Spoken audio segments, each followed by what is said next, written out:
আপনাদের ultimate vision আসলে কি? বাংলাদেশের পক্ষে একটা বাংলাদেশপন্থী সাংস্কৃতিক অভ্যুত্থান বা বিপ্লব করা। আমরা কোনো রাজনৈতিক দলের সাথে ছিলাম না। ইনকিলাব মঞ্চ আসলে কি? এটা কি রাজনৈতিক সংগঠন নাকি সামাজিক সংগঠন নাকি প্রেশার গ্রুপ হিসেবে আপনারা কি কাজ করছেন এবং কিভাবে আসলে এটা শুরু হলো সেটা ছোট্ট করে একটু প্রথমত হলো ইনকিলাব মঞ্চ হলো আমরা যেটা বলি যে 24-এর গণ অভ্যুত্থান অনুপ্রাণিত স্বাধীনতা সার্বভৌমত্ব রক্ষায় একটি সাংস্কৃতিক প্ল্যাটফর্ম, যেটা একটা অলমোস্ট একটা প্রেশার গ্রুপ। তবে আমরা অলওয়েজ পলিটিক্যাল ভয়েস দেই, কিন্তু আমরা একটা পলিটিক্যাল প্ল্যাটফর্ম না।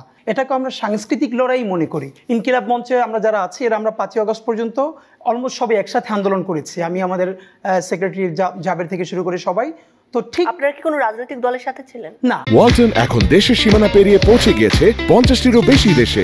ওয়ালটন, ঘরে ঘরে বিশ্বজুড়ে। আমরা কোনো রাজনৈতিক দলের সাথে ছিলাম না। বিশেষ করে আমাদের বন্ধু বান্ধব যারা আমাদেরকে চেনে তারা জানে দীর্ঘদিন ধরেই আমরা একটা কালচারাল অ্যাক্টিভিজম গত অনেক দিন ধরে করেছি। যেমন আপনার ধরেন 2022-এও আমরা ঢাকায় সর্বপ্রথম আমাদের এই সার্কেলটা ঢাকায় চাঁদ রাতে ঈদের মিছিল করেছিলাম, এবং সেটাই 24-এ পরে আরো দারুণ করে হয়েছে। আর 5ই আগস্টের পরে যেটা মনে হলো যে গণ অভ্যুত্থান যখন হয়ে গেল, আমাদের মনে হচ্ছিল যে এটাকে যে কোনোভাবে ধরে রাখতে হবে, বাঁচিয়ে রাখতে হবে, এবং আমরা একটু হতাশ হয়েছি।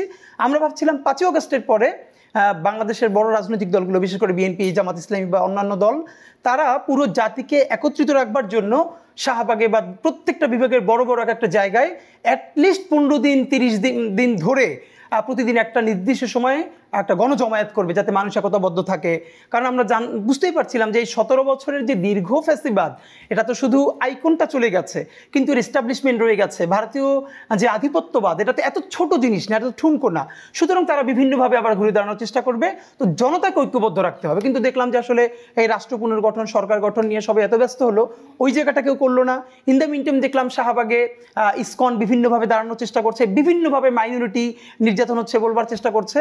তো আমরা 5ই আগস্টের রাতে মন্দির পাহারা দিচ্ছিলাম, আমি আমাদের জাবের সারাদিন মিছিল করে রাত্রিরে যখন মন্দির পাহারা দিচ্ছিলাম, তখনই আমাদের মনে হলো যে আমাদের একটা কিছু করতে হবে এখন মানুষকে একত্রিত রাখবার জন্য।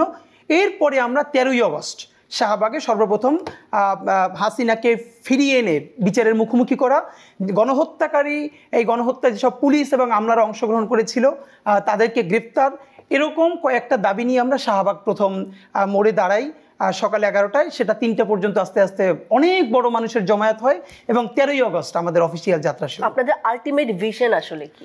বাংলাদেশের পক্ষে একটা বাংলাদেশপন্থী সাংস্কৃতিক অভ্যুত্থান বা বিপ্লব করা।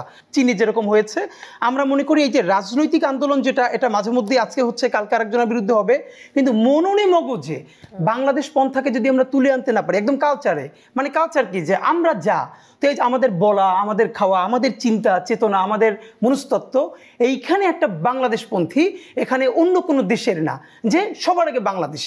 তো এই বাংলাদেশপন্থী একটা সাংস্কৃতিক সংগ্রাম আমরা চাই, সেটা শুরুটা করেছি। সংস্কৃতি কোনটা? আপনি কোনটা? এখন বাংলাদেশের সংস্কৃতি আসলে আপনি যে আমি যে, আপনি ওখানে শাড়ি পরে আছেন, এটাও বাংলাদেশের সংস্কৃতি, আমি পাঞ্জাবি পরে আছি, আবার আমাদের এখানে কেউ একজন, এই দুজনের ভিন্ন আর একটা ড্রেস পরে থাকবে। মানে আরোপিত যা কিছু না, আপনি একদম দেখেন স্পন্টেনিয়াস কোনটা আর আরোপিত কোনটা।